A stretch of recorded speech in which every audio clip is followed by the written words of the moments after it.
It's time for the double stop with Brian Sword. Welcome to the double stop. I'm a still sick Brian Sword, but got a show and here it is. This week I have recording engineer mixer Tom Size. Now, if you've read the credits on a Mr. Big CD, you've definitely seen his name before because he's worked on most of them. But he's also worked on tons of other great projects, including Eat 'Em and Smile for David Lee Roth and Done with Mirrors for Aerosmith. And as you'll learn, one more for Aerosmith where he was never credited. A guy like this has worked on so many albums that I couldn't ask about all of them, but we talked about a bunch, as well as covering his path into production and stuff he's working on now. So let's jump right into it. Here is my interview with Tom Size.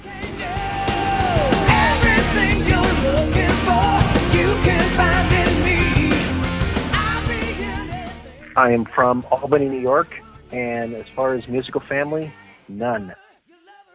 No one played any instruments or at least to any level. I think my brother took drum lessons, and my sister took piano lessons, and that was to the extent of it. I didn't get to take any lessons. So you didn't at all. So you didn't start as a musician, then you move over to recording then? No. I always have been really into the way things sound, and from an early age of 1972, Pink Floyd Dark Side of the Moon came out. Got that record, and it just sucked me in. I loved the sound of that record, and I just wanted to know everything about how it was done. And from that point on, it's been, full steam ahead for engineering and production. So you get that record as a youngster at some point. How did you decide to follow the path then to get into recording? I kind of, started learning everything about it, whether it was miking stuff or, even doing live shows and understanding sound and all that. Learning everything about Alan Parsons because I was so thrilled with what he had done with that. And just started building my own speakers, designing systems and stuff like that. And I originally started out as an electronic engineer, which was definitely the wrong path to go down for as an audio engineer. Thinking back then it was kind of the same thing. It's not. Uh-huh. Yeah. You don't need physics and chemistry to be an audio engineer. When you say you started making speakers though, this is not the day and age where you can look at it on YouTube and figure things out. Right. It's a different time. Right. Yeah. I mean, this was, reading about stuff and, learning about crossovers and, LC networks and all that stuff. So a little bit of electronic background helped. It kind of got me into that. And then once I started going down that path of making different speakers and why does this work? Why does this sound better? And, it's with this element. Then eventually I just got tired of making speakers. I'm like, well, obviously people are doing it better than me. Let's pursue that. And then I realized that I have a pretty quick ear when it comes to analyzing sound. It's my ear to brain connection is actually fairly quick. So if I hear something, it's, do something about it right away kind of thing.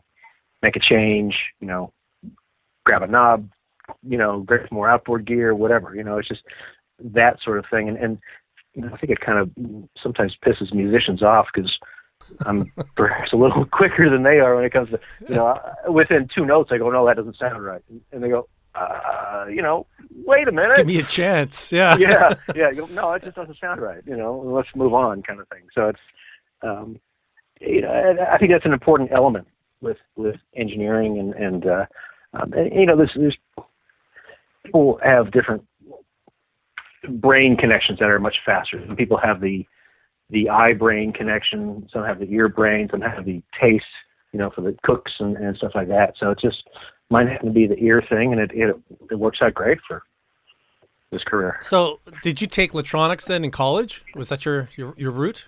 I did. I took 1 year of electronic engineering at Cal Poly, and after that year, they asked me to go home. Which actually, was a blessing in disguise, because what it did was it made me kind of go home and rethink this whole engineering part, the electronic part, and it's like, well, it's not quite the right path. So I started working at live theater after that, and got more into the live production, and started diving into that element of it, and they had a multi-track recorder there and all that stuff, and it's just one thing led to another, and next thing I had a 4-track in my house, and was recording bands and all that stuff, and making bands work on a 4-track situation is a little tricky, Yeah. So it's a lot of live mixing. We basically did a band playing the tune down live, doing a 2-track mix of it, and then overdub like solos and vocals. And stuff turned out great. For back then, for limited production and all that stuff, it was of course back in the 70s and 80s, 70s especially, that was there wasn't a lot of tricks going on. It's more about players and stuff like that. So, was it that you started doing live sound, which was kind of where you learned your trade a little bit? Did you have a mentor or somebody, or did you just get thrown to the wolves and start doing it? Thrown to the wolves.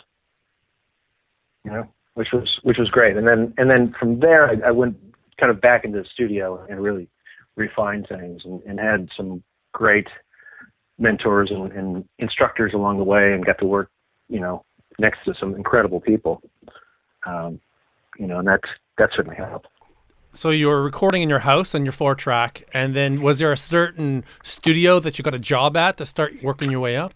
Yeah, actually, I heard about this course at a community college where they were teaching multi-track recording and stuff like that. And of course, I had a pretty good handle on it, and but the instructor for the class was the owner of a pretty big studio in the Bay Area here, Music Annex.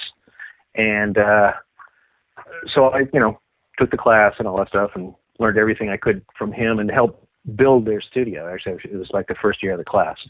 So, and he was apparently impressed with my skills and all that stuff, and asked me to come work at his studio, Music Annex, which is a 3-room, 24-track, place and all that stuff. So it was a little jump up from 4-track to 24-track. Yeah. And to not really have to go to the scrubbing toilet routine and all that, and just, being asked to come work at a place. It's like, wow, man, that worked out nice. So, and I worked there for 3 or 4 years, and cool place and all that stuff. But they didn't do that much big record production. There's a lot of local bands and stuff like that, but it was more about commercials and whatnot. So, I got my recording chops down, but as far as music production and stuff like that, it wasn't the best spot for that. And then I got an offer from someone at Fantasy Studios to come work for them, and I jumped right on it. And was that a much bigger place? Yes, it was a 4-room, multi-track facility in Berkeley, California. And, they did great records there. Did all the Journey stuff, and thousands of records. And the, the kind of clients that came in there and stuff like that were all the, the bigger rock clients and, jazz and all that stuff. And when you look at my discography, that's where a lot came from, was working there. I was staff there for 7 years, and then freelance there for, I think, another 5 years. So I got exposure to a lot of different types of music, as and as well as artists and all that stuff. So when you were a full-timer there on staff, would that be an assistant engineer? I started out as assistant. That lasted for about, I want to say, a year or so, and then was staff engineer. So staff engineer. Staff engineer, they either throw you on being the first on it, or if there's like a big name engineer, and then you're the assistant that makes it all happen, kind of thing. So it's and most of the people that I work with, they kind of let me do a lot, which is cool. The bigger engineers kind of would rather tell me what to do, then do it. True. So it was great. I mean, I worked with some absolute stellar engineers and Freddie Cotero and Tom Dowd. The list goes on and on. It was pretty awesome. And it was probably a period of time where you pretty much never left the studio. Man, it was 20 hours a day.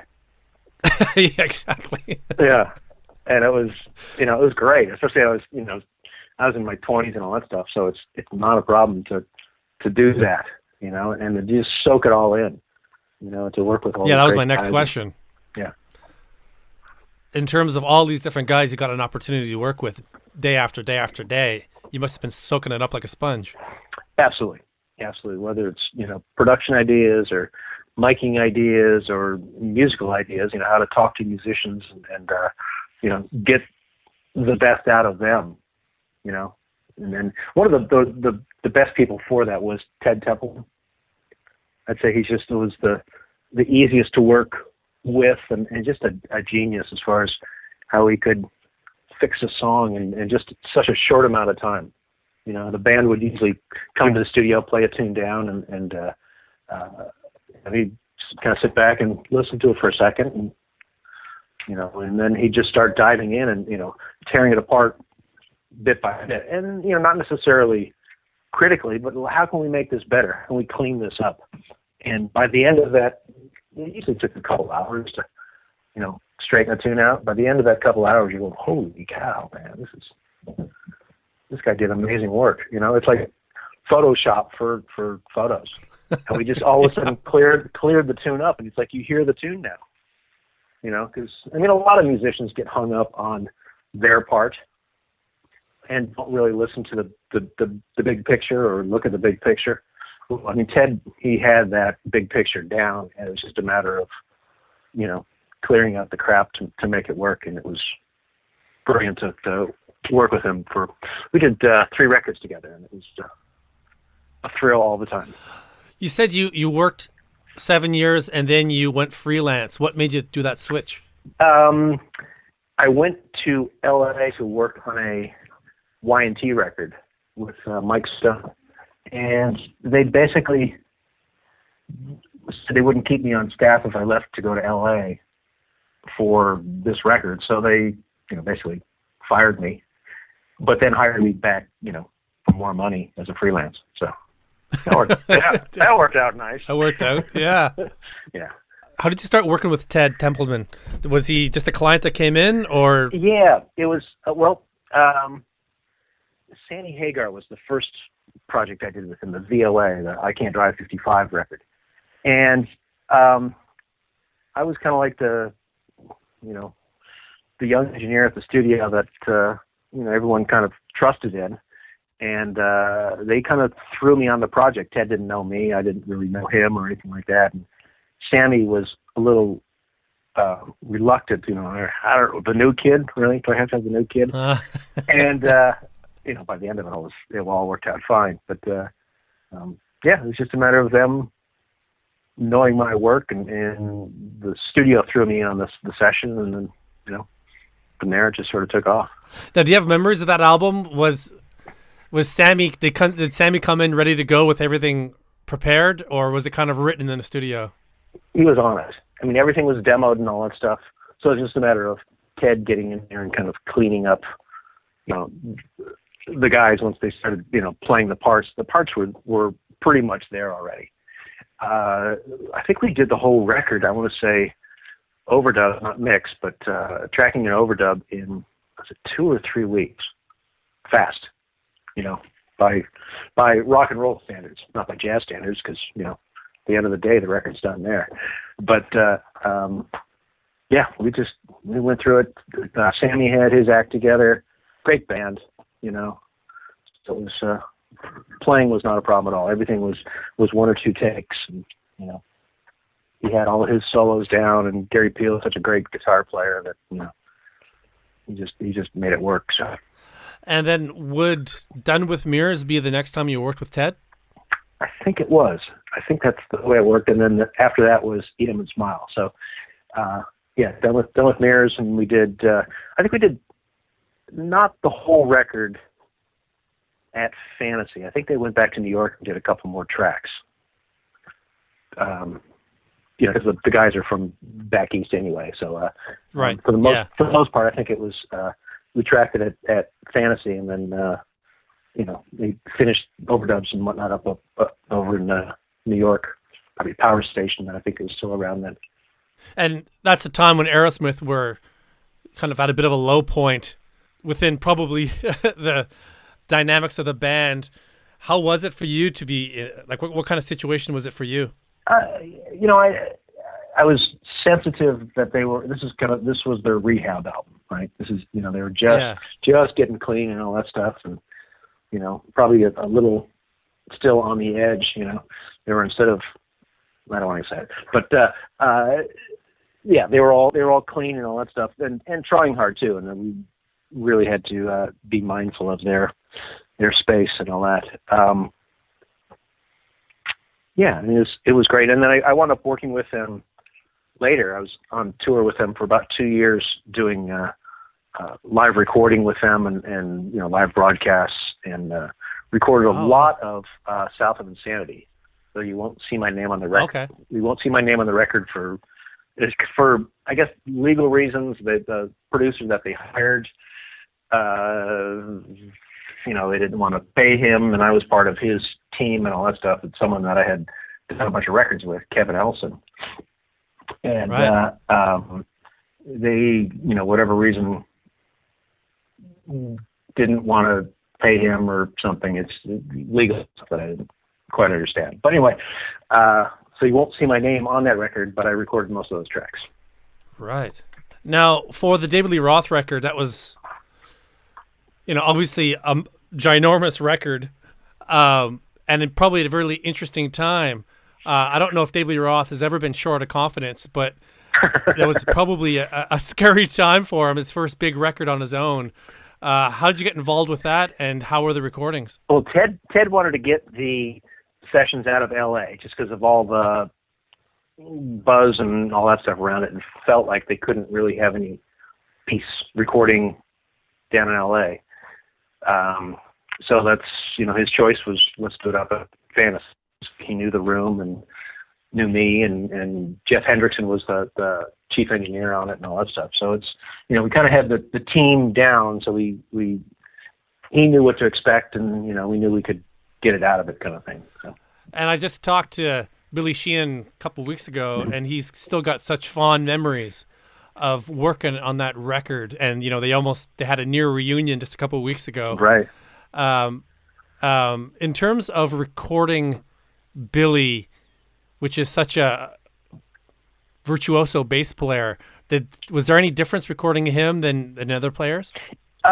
Just from a bass standpoint, when we first kind of set the band up, we usually have the first day of let's get all the gear in and mic it up where things going to work and all that stuff. And just listening to Billy's sound, it's like, oh my God, what are we going to do with this kind of thing? And was he still splitting signals and things like that? Yeah, absolutely. I mean, there was, 29 inputs for bass or something. No, it wasn't that bad. But it was I think it was, I want to say at least 6 channels of bass. Yeah. And, just, I think our biggest problem was coming up with a signals and noise that worked for the record.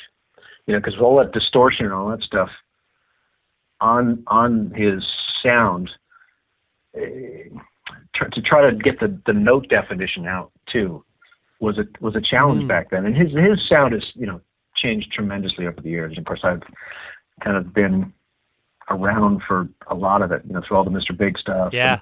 And I haven't been doing the Winery Dog stuff, but I've been doing the latest live Mr. Big stuff too, recordings.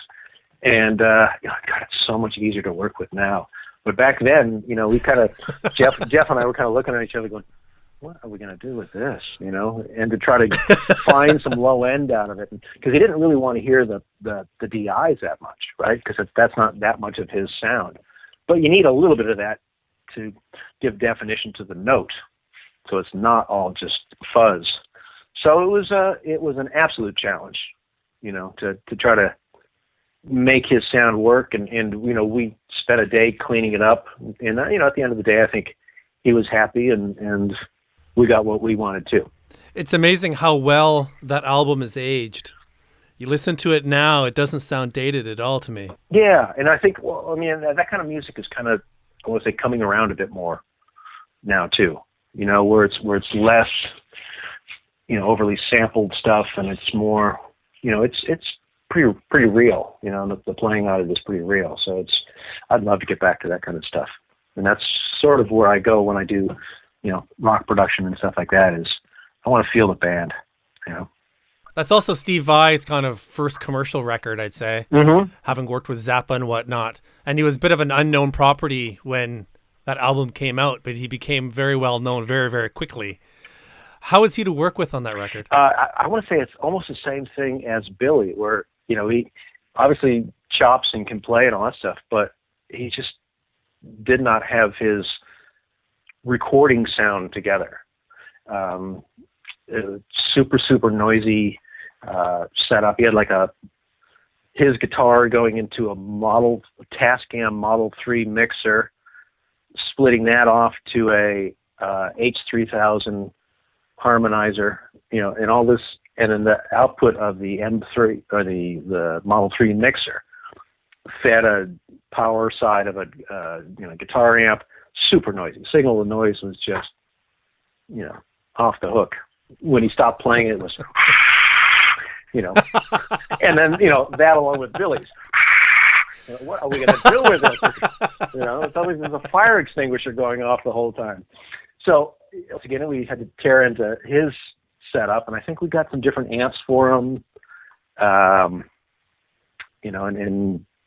cleaned his sound up. So the first day, in the studio was nothing recorded and just kind of going through and making stuff work for us. And we cleaned it up nicely. When I talked to Steve Stevens, he mentioned something about this, that he had lent you guys an amp because there was a problem with Steve's sound. Yeah. Do you remember that? Oh, yeah. Yeah, because we're trying different heads, and I think he might have been up here in the Bay Area, or somehow we got the amp. It showed up at Fantasy, but I think Steve Vai was using carbon amplifiers, and just they weren't that happening. This is all going out on the radio, isn't it? All those endorsements are just gone. They just all right, check him off the list. We don't want him. But it was problematic, and Steve Stevens' help definitely helped, because we got a decent guitar sound out of it. So, when did you start working with Kevin Elfson? The first record I did with Kevin was in the first Mr. Big record. It was, eh? Okay. Yeah, so that was, I want to say 90 or 87. I think that was. And we had 87, 88. Yeah, we had worked together. We had known each other because he worked at Fantasy Studios all the time, and his engineer at the time was Wally Buck, who did all the Journey stuff, and they were kind of longtime partners and all that stuff with a recording team and all that. And Wally kind of just got tired of Kevin's thing and all that, and wanted to do stuff on his own. And so that's kind of when I came in, and it worked out great. We worked 15, 20 years together on stuff. And was your history with Billy Sheehan a part of that, or was that just kind of a coincidence? That was the Mr. Big stuff. So it was once the Mr. Big project came down, it's like, who's in the band? It's like, oh, this will be interesting. So I already had an experience with, working with Billy and working with Billy's sound and stuff like that. So that really helped us get a leg up on the Mr. Big stuff. So we weren't reinventing the wheel, and, didn't have to reinvent that relationship with, with me, and so I could dive in and help him with his sound, and he kind of trusted me, which was great. Eric Martin had been around for a few records before, but that was a big one for him. He wasn't really well known, and he's another guy I've had on the show too. Working with him, he's bit of a character. How is he in the studio at that point? He's still a bit of character, and he still is, you know. But he's awesome. We on that record we kind of bumped heads a little bit and stuff like that. And I believe on the end of, I forget what song it is on there, but he says, you know, one of these days, power right in the kisser and all that stuff. Yeah. Yeah, he's talking to me. He, you know, awesome. just because, you know, I just pushed his buttons and he just got, one of these days, power right in the kisser. I'm gonna get you. And then he fired me from that record. And you know, he says I can't work with this guy anymore and all that stuff. And then so Wally Buck came in and finished up the overdubs with Eric because they had done records together. Kevin and Wally did Sucker, I think, and stuff like that. So Wally finished up the overdubs on that, and then I came back in for the mix with Kevin. And you know what? Eric and I work together all the time now. We laugh about it, and you know, I just got through finishing his Live Over Japan DVD. Oh, great! From Japan. It turned out great. You know, it's acoustic stuff with him and Pat and John. I forgot his name, from Australia. And if you get a chance to check it out, I think it just came out in Japan, so it'll be here probably in a couple months. But it's pretty awesome, you know, for acoustic music to rock like that. Yeah, I've seen his acoustic shows before. It's fantastic. Yeah. I mean, he just has got great energy and all that stuff. So, you know, and yeah, we've been doing projects. Probably, I want to say every couple of years we do something together. So yeah, I guess he doesn't hate me that much. Not even more. Yeah. So was there any hesitancy about bringing you back in for the second Mr. Big record? No. I think you know, buried By the then hatchet it was and all cool? that stuff. Yeah, and that the second record we started in L.A. and we wanted to do it at Ocean Way, or what was the United Western Room, the big room there. And some booking thing got screwed up at the last minute, and because that's a great sounding room. I've done records down there, and I said to Kevin, you know, because we were looking for a big room sound, and Fantasy at that time really didn't have it. It was kind of a drier room and stuff like that. So I said, you know, let's go down to L.A. and do it, because all the guys lived down there except for Eric. And so we booked Ocean Way. That got screwed up, so we got bumped over to Rumbo over in the Valley, and which is a great room, Rumbo Studio A. And we did quite a few records down there. So, and that was a great place because they had all the ISO booths and stuff like that, and it worked out very well for us. Now, I think the second Mr. Big record, the sound had changed a little bit from the first, whether it was a little less 70s sounding, maybe? I don't know. Yeah. Was there an intention to change the sound? Yeah, there was. It was to make it raw, little less slick, you know, not depending on, I want to say, samples as much, having a real room sound as opposed to creating it with reverbs and stuff like that. And that's the 70s vibe I think that you're getting with that first record. The fact that we had a proper room sound to deal with, and you know, I was a bit more involved with the engineering, and you know, stepped up a bit more on that, and Kevin was just more of a producer at that point. And when they did To Be With You, did you have any clue that particular song could break? To Be With You was a throwaway song. It was just a kind of Extreme had their, what was that, More Than Words thing out. It's like, okay, we should throw an acoustic tune. Eric, you got anything? You know, and I think you wrote that in high school or something. Yeah, exactly. So it's like, okay, I got this thing, and we had, it was like the last song we recorded at Rumbo because we had to break down the whole drum kit, and you know, Pat's playing the 26-inch kick drum with a hand mallet, and you know, all this stuff. And so it was, you know, total throwaway. The solo on that was like an afterthought from Paul. He goes, I got something I could put in here, and that was a one-take solo, you know, which is a brilliant acoustic solo. Yeah, it is. You know, everything, it should have been just a throwaway tune. but and even when it came to mixing and stuff like that, Kevin, he mixed basically the whole record. It's kind of the way we worked in tandem. Is I put this thing up and he would mix it, and that tune he goes, just put it up and do your thing and all that stuff. And so I did my thing, and he comes in and he goes, yeah, that's good, print it. Like he wasn't that attached to it because it was just it's just a bonus track, right? You know? And then a year later the thing finally hits, and it's like, holy shit.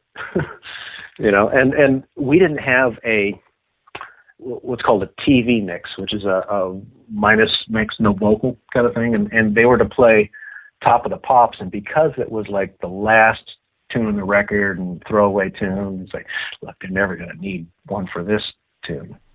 And sure enough, and then a year later they come calling, do you have that, the TV mix for To Be With You? And I go, we never did one.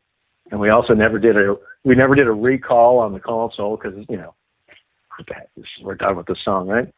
And so I had to come up with all the, whatever I did a year later and try to remember. And it's like, that was a bit challenging, but it worked out. I think people forget also that song, like that's single number 3 or single number 4.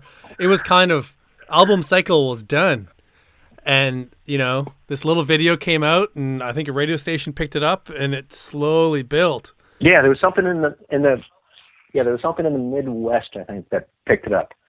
And Herbie Herbert, their manager at the time, sort of saw it and started running with it, and he's good with that kind of stuff. And he, between the radio stations and being the whole grassroots thing, and Herbie pushing it, went to number 1 for 3 weeks.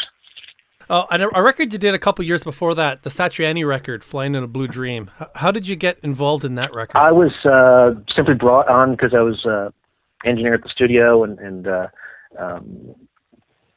was good with drum sounds and knew the studios and stuff like that. And they had I heard this drummer the tune was actually done, the album was done, but they felt like they needed real drums or needed to replace the drums on that particular tune.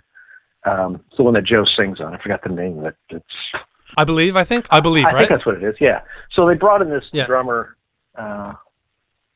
Simon Phillips. He's pretty good, And not bad.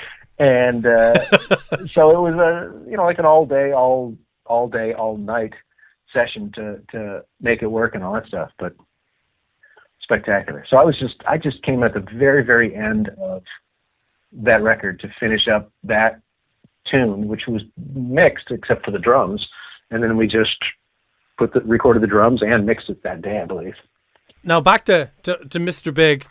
When it came time to do Bump Ahead and they come off that ginormous success, unexpected success, how were things different going into that record? A lot of pressure, I would expect. How had things changed? Yeah, there was, and it's it's when you start trying too hard, you lose it a little bit.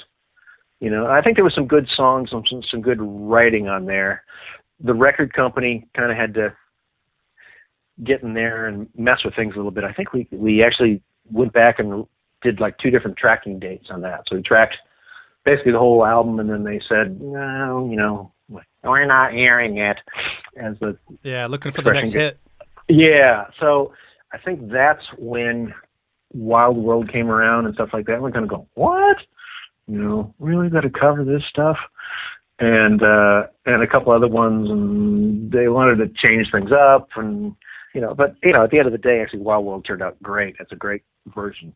To me, I like it better than the original. And it did well after grunge hit, and that song still did well.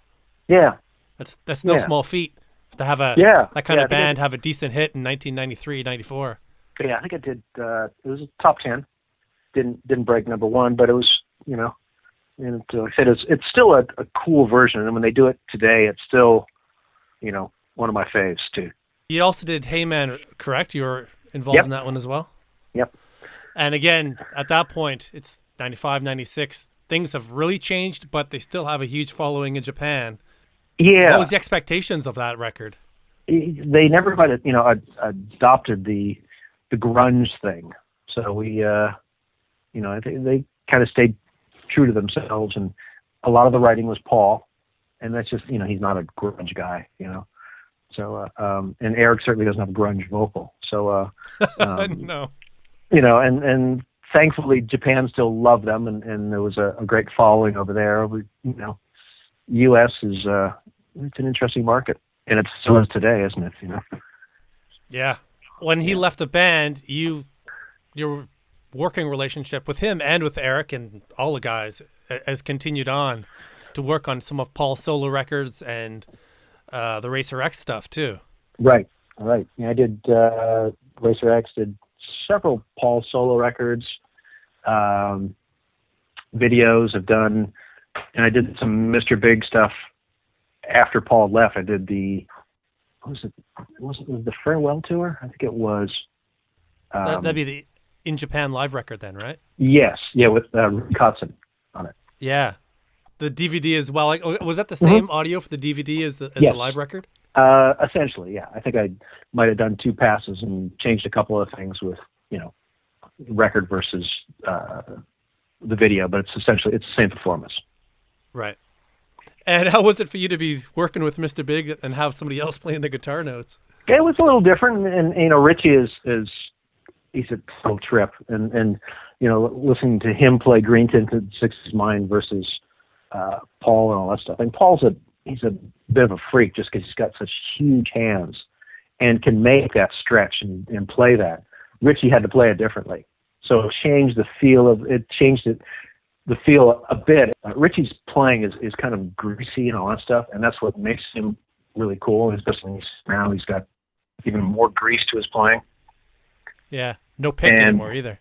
No, and I don't think he necessarily did back then either. And it was just his style. So he made it his own, and he certainly added some cool things to the band. The tune Shine, and it was the precursor, I think, to the Winery Dogs and where they're at today. Yeah, the records they did with him were definitely a bit more on the bluesier side too. Maybe closer to the first record. Yeah, and I think they started getting out of big studios and into home studios and stuff like that. So that's why the sound changed a little bit too there as well. You'll notice that it just, I want to say, got a little smaller for those latter records. And for the Racer X stuff, to have Paul Gilbert go back to such heavy material, was that a bit of a surprise? Not really. And enjoyed it, and love working with those guys, and Paul and Scott Travis and all that stuff. They're awesome players. So we had fun with it.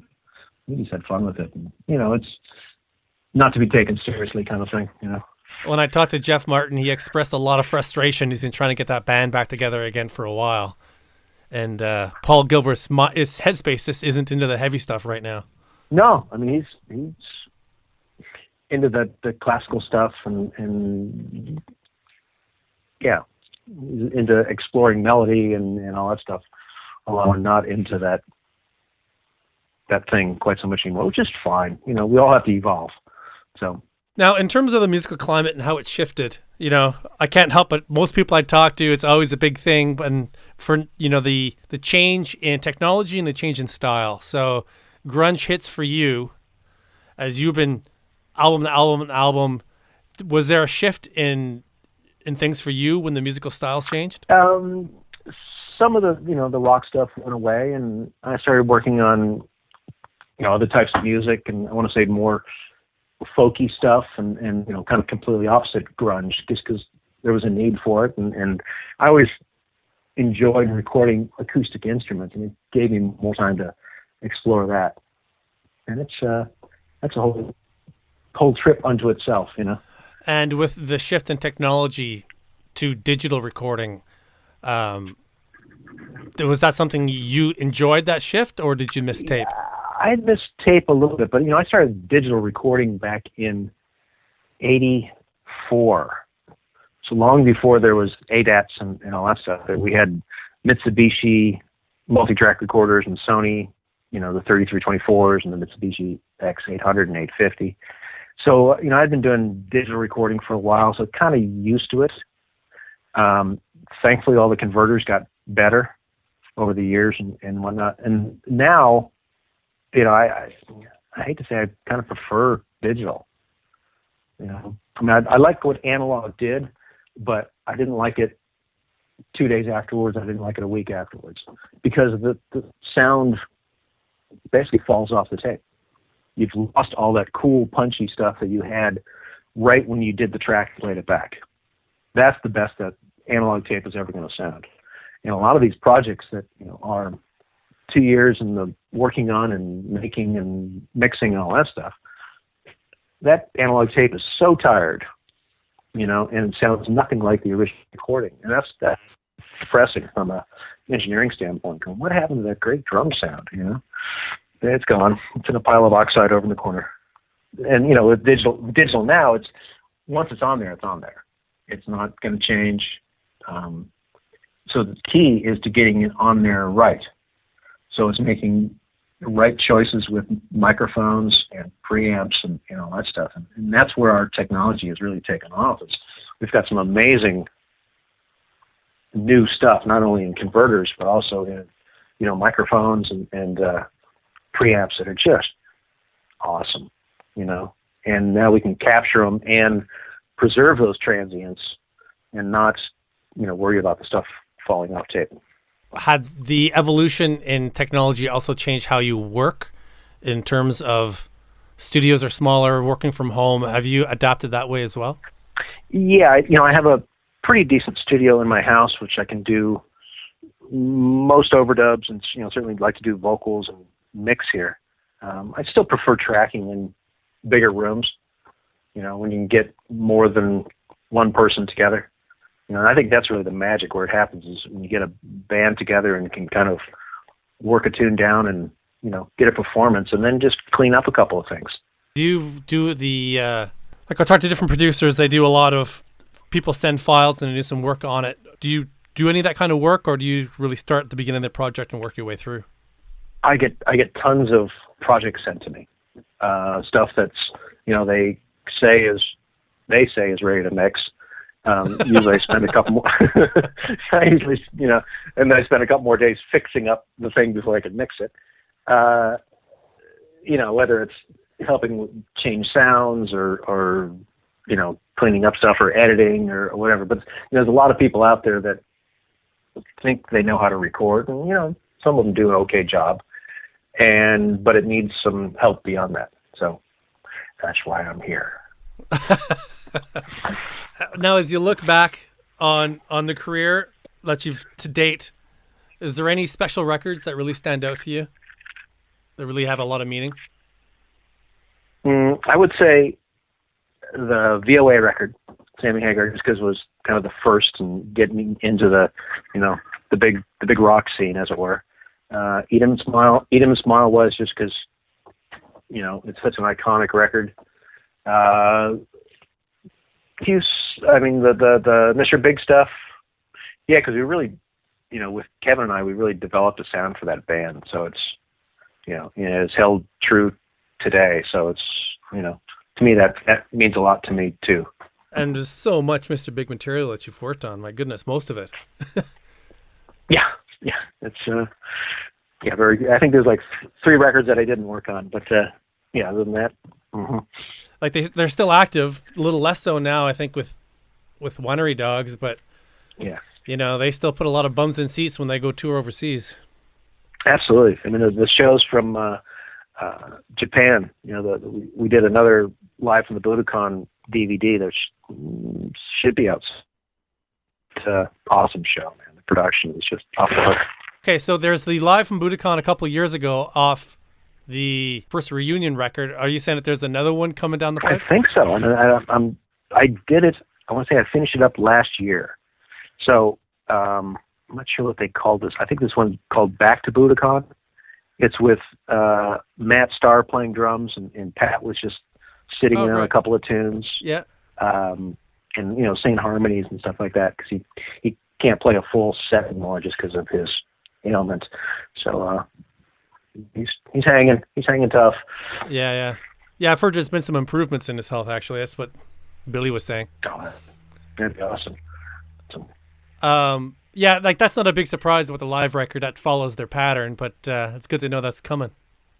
Mm-hmm. Yes, I hope to see it soon. I'm just surprised it's not out, and Eric's actually made it out beforehand, so it's got to be careful of saturating the market too. So yeah, and then the Eric the Mr. Vocalist records. I think you were involved in one of those, right? I think I did a couple of them. I did the Mr. Rock Vocalist, Mr. Rock Vocal. It's got just a silly name, whatever. Yeah, I did that one. So we did the vocals here, and then mixed that as well. Yeah, Eric's funny with that because he's proud of it and he's happy with his success and he's almost a little uncomfortable with them, but it's still they've done really, really well for him though. Yeah. I don't know how the rock one did, but I know the other ones, Mr. Vocalist, I think they did a couple or maybe even three of them.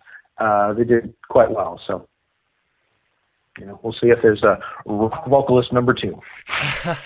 And as we wrap things up today, new projects that you're working on, what kind of bands are you working with these days? I have a couple of prog rock bands that I'm working with. Are quite interesting. Prog rock it's interesting music. Prog actually translates to I don't know how to edit a tune. So therefore, all their songs are like 9 minutes long and contain 50 different changes. But at the same time, it's fun. It's kind of quirky. It's kind of a small audience, but it all those guys with pocket protectors and all that stuff really get into it. So it's worth doing. Oh, I love that stuff. I don't have a pocket protector. It is. Yeah, that's all right. No, but it is fun. It just go, oh my God, this just goes all over the place, and you're going, 9 minutes later, it's still the same song. So yeah, it's fun working on that stuff. And for bands that are looking to work with you, is there a particular way you like to have them send their stuff for you to review? Yeah, I think that the easiest way initially is just to reach out on Facebook and message me up, and we'll start the dialogue from there. But that seems to be the way. And I get several offers every month, so whatever pans out. That was Tom Size. I hope you liked it. If you want to check out past episodes of The Double Stop, check out thedoublestop.com and you'll see the links to all the past shows. Okay, that's it for this week. I'm Brian Sword. Thanks for listening.